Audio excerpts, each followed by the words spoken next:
Pada tiap-tiap tahun kerajaan mencubit lebih kurang 5% daripada keseluruhan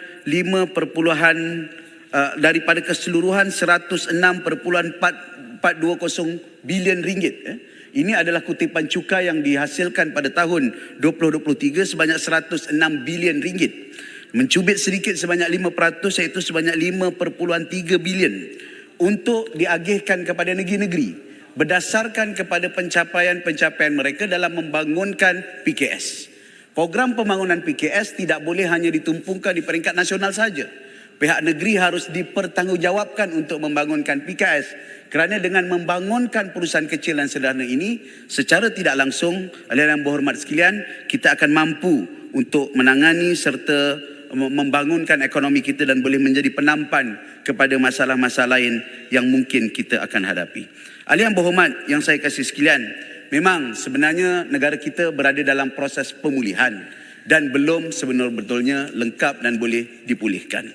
Saya mengambil pandangan yang disebut oleh Macang dalam beberapa perkara tentang ringgit. Tetapi dalam 2 taklimat yang saya hadiri bersama dengan institusi perbankan, secara konsisten institusi perbankan tersebut menganggarkan ringgit boleh mencecah pada angka sekitar 4.4 sehingga 4.2 pada akhir tahun ini.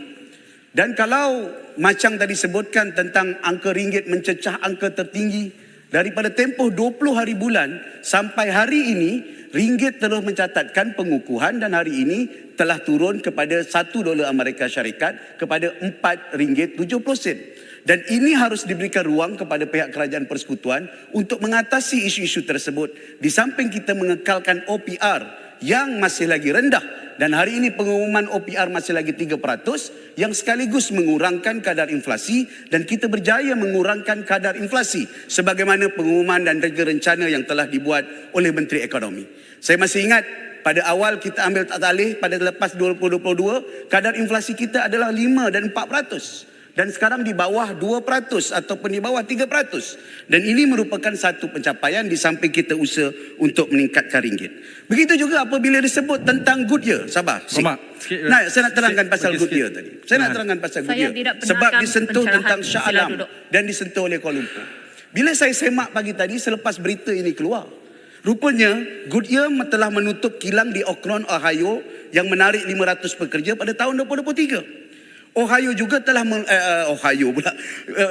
juga telah melakukan restructuring drive pada September 2023 untuk memotong 1,200 pekerjanya di Eropah dan Eropah Timur dan juga di Afrika dan juga di Asia. Ini dilakukan kerana Goodyear telah menstruktur semula struktur perniagaan mereka kerana tak mampu bersaing dengan pesaing-pesaing lain seperti McLean and Bridgestone. Saya bukan nak tanya, bukan saya tak perlu ulasan. Cuma saya nak bagi tahu maksudnya kenyataan Macang tadi tu dia tipu lah tu, tipu. Sila duduk. Saya tipu. rasa Sila duduk. tak, dia tak menipu tapi dia memutar balik daripada realiti dan keadaan yang sebenar dengan membuat persepsi yang dibuat untuk memburukkan kerajaan di saat kita ingin mempertahankan dan memudahkan ekonomi kerajaan. Baca memo daripada Goodyear tu penuh kalau boleh di sini. Memo daripada Goodyear itu sendiri. Dan saya bacakan laporan penuh daripada Goodyear di peringkat tahunan. Bagaimana mereka menutup dan menyusun kerana mereka kena menyusun balik. Kosnya adalah kos yang tinggi dan kos pekerja-pekerja di negara-negara yang seperti Vietnam dan sebagainya adalah lebih rendah. Ini adalah contoh bagaimana kita harus menganggap dan kita kena menerima. Bila kita sebut kelulusan pelaburan yang datang tahun 2024 bernilai 329 bilion, dia kata tipu pula. Itu angka yang dikeluarkan oleh Maidah. Itu contoh bagaimana perubahan dan pembaikan telah dilakukan dan ada ruang lain untuk kita lakukan kebaikan. Ahli berhormat sekalian, terakhir di 1 minit 39 saat terakhir, saya ingin mengambil peluang ini untuk menyebutkan bahawa kita juga harus bersedia untuk menjecah tahun 2025. Satu perkara penting yang akan berlaku di tahun 2025 ialah Malaysia akan kembali menjadi tuan rumah untuk ASEAN. Selaku hos dan ibu pejabat ASEAN yang akan bertapak di Kuala Lumpur selama beberapa tahun, saya percaya kita harus bersedia merangka dan merebut peluang ini. Namun begitu ada beberapa perkara yang perlu kita lakukan. Antara yang kita harus segera lakukan ialah untuk memastikan kita mengenal pasti untuk lebih terbuka dan meraihkan kepelbagaian multiculturalism. Tapi kalau kita membuka budaya kita dengan budaya tertutup, bagaimana kita ingin menjadi hos yang baik Dan kepentingan ASEAN bukan hanya terlingkung dalam negara-negara ASEAN, tetapi kepada rakan-rakan dialog ASEAN seperti Australia, Amerika, Korea ataupun China yang merupakan kuasa-kuasa besar kepada ekonomi.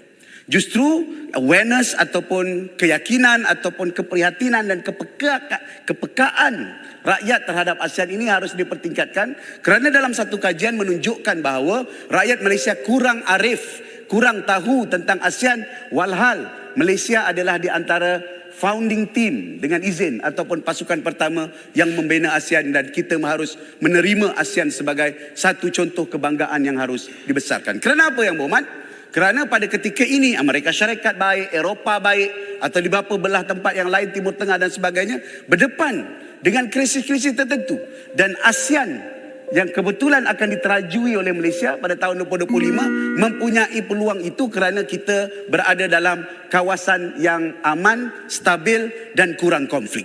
Mungkin ada satu dua perkara yang perlu diperbaiki, tapi saya percaya hal ini perlu diperbesarkan dan perlu diperhatikan, termasuk membina konsep kebersamaan ataupun mengukuhkan istilah komuniti ASEAN ataupun masyarakat ASEAN yang mempunyai kepelbagaian budaya tapi mampu menerima bertolak ansur serta hidup aman dan damai. Saya mohon untuk berbahas. Terima kasih Timbalan Speaker. Terima kasih.